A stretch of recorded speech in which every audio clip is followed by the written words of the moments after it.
eu sou Cláudia Hakim, advogada especialista em Direito Educacional e neurocientista,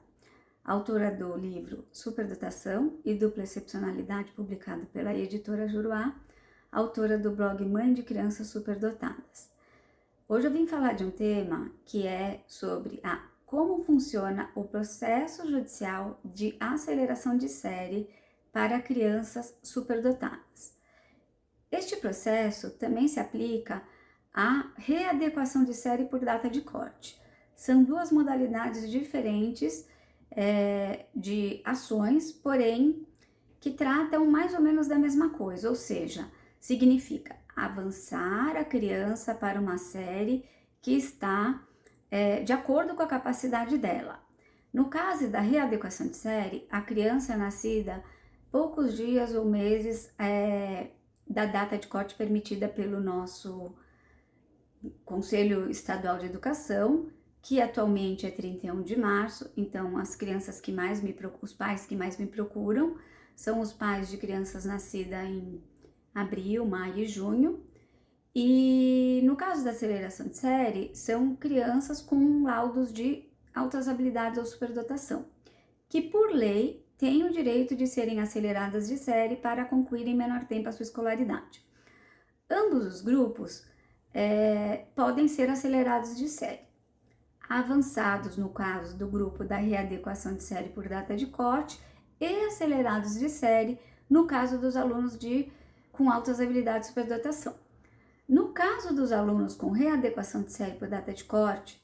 nem sempre eu, como advogada, garanto que teremos êxito, mas eu tenho um know-how, uma experiência de mais de 700 processos judiciais que me garantiram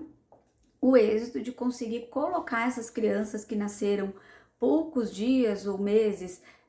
fora da data de corte e que comprovam a capacidade deles para cursar a série acima da que eles foram classificados de acordo com a regra de corte etário do Conselho Estadual de Educação. E aí é necessário alguns documentos para comprovar esta capacidade, né? Então, eu vou falar do processo porque o mesmo processo que trata da readequação de série por data de corte funciona para os alunos superdotados. Então, assim, lembrando, para os alunos superdotados é possível ingressar tanto com um processo administrativo perante a supervisão, a diretoria de ensino, para tentar a aceleração de série. Já para os alunos que não têm superdotação ou altas habilidades, não é cabível tentar o avanço de série mediante o processo administrativo. Eu não vou tratar aqui nesse vídeo do processo administrativo, pois para os alunos superdotados que forem enquadrados nessa hipótese, a escola irá orientar. Caso a escola não oriente e os pais dos alunos tenham interesse, eles podem me procurar nas minhas redes sociais e eu darei, mediante consulta, orientações a respeito. Neste vídeo, eu vim tratar sobre o processo, então, judicial de readequação e de aceleração de série. Então, como funciona? Quando a família me procura, eu faço uma sondagem para verificar data de nascimento,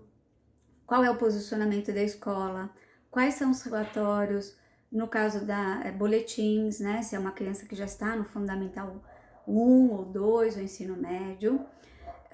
Em se tratando de superdotação, eu vou pedir o laudo de avaliação neuropsicológica, eu vou analisar o laudo, porque eu também tenho uma formação de neurocientista que me permite fazer essa análise para saber se o laudo é um laudo adequado para que essa aceleração seja feita, e saber se é um aluno de alto desempenho e se ele tem maturidade para que ele seja acelerado de série. Cumprido todos os requisitos, tanto na questão de readequação de série, quanto na questão de superdotação, de aceleração de série por superdotação,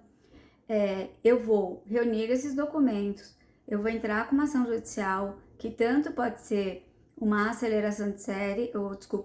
um mandado de segurança ou uma ação de obrigação de fazer, com pedido de tutela antecipada. No caso do mandado de segurança, é pedido de liminar. Apesar de serem ações diferentes, elas têm o mesmo objetivo, que é conseguir uma ordem provisória e urgente para que o aluno seja matriculado o mais breve possível na série que esteja de acordo com a sua capacidade. Quando eu dou entrada na ação, eu já estou munida de toda essa documentação que eu faço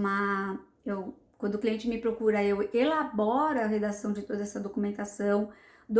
esta que eu exijo da escola, dos pais, dentre outras, que eu já tenho a redação própria que eu desenvolvi ao longo desses anos de trabalho, e aí eu já entro com o processo com toda essa documentação, fazendo então um pedido de uma medida provisória, que o juiz conceda uma medida provisória e urgente para que meu cliente possa ser matriculado e ter a matrícula dele regularizada perante o sistema de cadastros da Secretaria de Educação de seu estado. Porque sem a regularização dessa matrícula, de nada adianta ele ser acelerado de série. Eu já recebi muitos casos de alunos que foram acelerados de série ou avançados pela escola e que estavam cursando a série acima, porém, no sistema de cadastros da Secretaria de Educação, eles não estavam regularizados. E aí, quando a Secretaria de Educação descobre isso daí, ela manda a escola voltar ao aluno de série. Então, é importante, pais, é muito importante que o cadastro do aluno esteja regularizado perante a Secretaria de Educação. Então, não é só o aluno poder cursar a série de cima, é a situação dele perante e dentro da Secretaria de Educação como irá ficar. Pois bem, uma vez concedida a liminar, imediatamente o aluno irá ser colocado na série que ele tem direito e o cadastro será regularizado perante a Secretaria de Educação. E aí o processo segue em seus termos, com a citação, a intimação da parte contrária, que vai depender de cada juiz tem um entendimento, e eu conheço a maioria dos juízes do estado de São Paulo, quem ele acha que deve constar no polo passivo, conheço em alguns estados, e quando não conheço, eu acabo sendo orientada pelo juiz, e aí a parte contrária vai oferecer a defesa no processo, então o processo não termina simplesmente com a concessão da liminar, tá? Caso não haja concessão da liminar, é cabível um recurso chamado agravo de instrumento, dirigido ao Tribunal de Justiça, que é o segundo órgão, segundo grau da Justiça, e que está acima do juiz de primeiro grau. Esse agravo de instrumento também é feito um pedido de ordem urgente, ele é apreciado de forma urgente, visando a reforma do juiz de primeiro grau, caso haja indeferimento, ou seja, recusa da matrícula do aluno na série pretendida. Uma vez que haja o deferimento da liminar, seja por parte do juiz ou mediante a reforma do despacho pelo Tribunal de Justiça, a parte contrária é intimada, ela vai oferecer a defesa, a resposta, o juiz vai querer ouvir, no caso eu, que sou advogada, né, novamente sobre o que a parte contrária se manifestou e dará a sentença, porque muitos pais quando me procuram acham que uma vez que teve a liminar o processo acabou. Não, o processo não acaba com a liminar. Ele segue em seus ulteriores termos, ele tem todo um trâmite, todo o processo judicial tem um trâmite previsto no Código de Processo Civil e que vai até a sentença, num primeiro momento, que torna ou não definitiva a liminar concedida, e essa sentença, ela ou vai ser apelada pela parte contrária em se tratando de ação de obrigação de fazer, quando há a utilização desta ação, ou vai ser submetida ao reexame obrigatório do Tribunal de Justiça quando se trata de mandado de segurança. Na minha experiência, quando o juiz concede a liminar, em 99,5% dos casos, em se tratando de um universo de 700 ações que eu já consegui resolver a situação do cliente colocando ele na série de cima de forma regularizada, quando o juiz dá uma liminar ou quando ela é reformada pelo tribunal, não há reversão dessa decisão, seja em sentença ou seja pelo tribunal, tá? Mas no Código de Processo Civil, a gente ouve muito falar que caiu liminar, voltou a liminar, caiu liminar, sim. A reforma da liminar é previsível no Código de Processo Civil. Mas, em se tratando de uma matéria de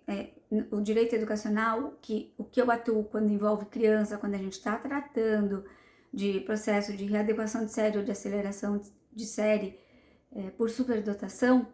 há o interesse do menor envolvido. Então, quando o juiz já concede a liminar ou quando o tribunal concede a liminar por reforma da decisão, é porque já há